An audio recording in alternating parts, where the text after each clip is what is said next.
Hello mga beshi ko mga Spark! Ngayon, mainit-init ang balita tungkol kay Jody Santa Maria. Siya pala ang dahilan kung bakit hindi nag-sign si Raymar Santiago. Yes, so watch muna ngayon, natin. Watch natin to kung anong mangyayari nga. Kay Christine Permit, mainit-init na balita ho. Go! Claudine po talaga ang nagbayad niyan. Ngayon, tungkol doon sa propiedad na pinagtatalunan nila sa Greenfields ito, sa Calamba. Pera po talaga ni Claudine ang ipinambili doon. Yun ay alam namin. Kasi noong mga panahon na yun, lagi kami nagkakakwentuhan. Lagi kami nagkakausap-usap. Bulto ng mga artista to nagkagayahan. Parang sila Richard Gutierrez, bumili doon, parang ganon.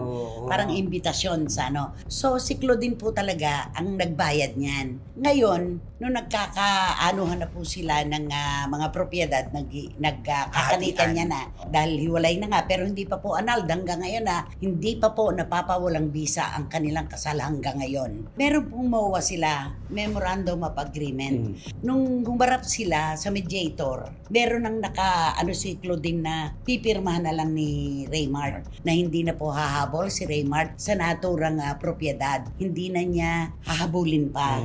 Ngayon, nasa mediator daw sila, magkakarap sila. Ibinabibigay na raw yung dokumento na pipirmahan ni Raymar na nagsasabing hindi na ako hahabol dito. Hindi na ako interesado.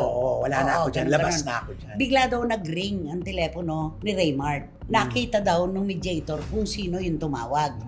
Tapos ganito daw, I'll just answer this call, sabi raw ni Raymar. Lumayo ng konti, pagbalik. Sabi daw niya, pagbalik, I am not signing. Yun daw sinabi ni Raymar, I am not signing. Ang sabi raw nung mediator sa kanila is because of the one who called you. I saw her name. It's Jody. Ganon. It's Jody. Parang ganon ang sinabi daw ng mediator.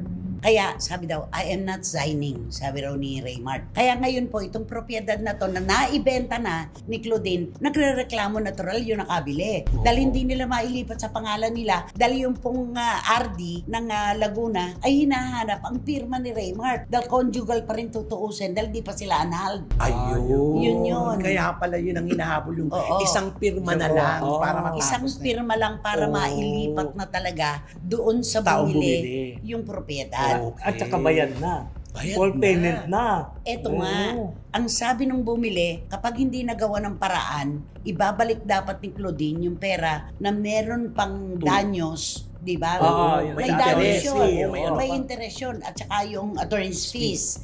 Yun. Saan po kukuha ngayon ng pambabalik na pera? Ilang milyon yun? Si Claudine wala siyang ipambabalik. Na ang magiging solusyon lang, kung pipirma si Raymar na hindi na siya interesado doon sa propiedad, sa property na yon. Isang pirma lamang po ito. Kung ako naman tatanungin, o kahit sino siguro, isang pirma lang naman ito na ito ay para sa kanilang mga anak. Hindi naman po para kay Claudine ito. Isang pirma para sa kinabukasan ng mga bata. Mahirap bang ibigay yon?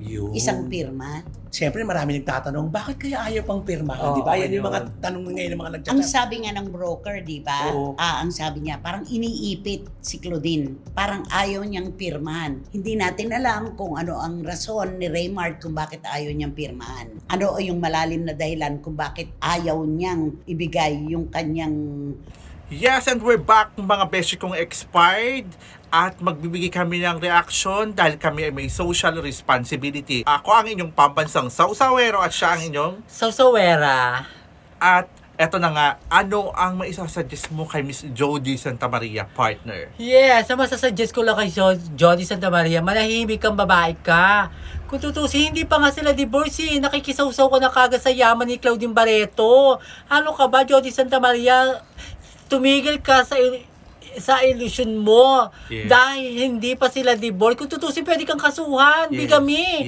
Diyos ko, Jody Santa Maria, maawa ka, may anak ka rin. Oo, saka diba? Saka diba, tapos siya ng psychology. Yes, Diyos ko, So, parang tinutorture pa nila si Miss Claudine. No? Wala siyang awa. Kaawa-awa naman talaga si Claudine. Kaysa sa'yo, manahimik ka. Kung gusto mong hindi ka kasuhan ng bigami. Diyos ko, nakikisama ka na kagad sa hindi pa nga sila divorce. Kung tutusin, Si Claudine walang lalaki. Ikaw, Diyos ko, nakikisawsaw ka na kagad. Hindi pa nga divorce, Saka mag-asawa ito na pa, yan. yung nagsasabi din na yung family daw ni Raymart Santiago na ang linis. Wow ha. Si Miss Sherilyn Reyes po ay dating asawa ng Oo, kapatid ni Raymart kapatid Santiago. niya. Binubugbog po si Binubugbog Miss din. Sherilyn. Hindi na Diba? lang nagsalita Diyos katulad ko. ni Claudine kasi para wala ng issue. Kaya tigilan nyo yung about sa family kasi hindi nyo din naman kilala at alam.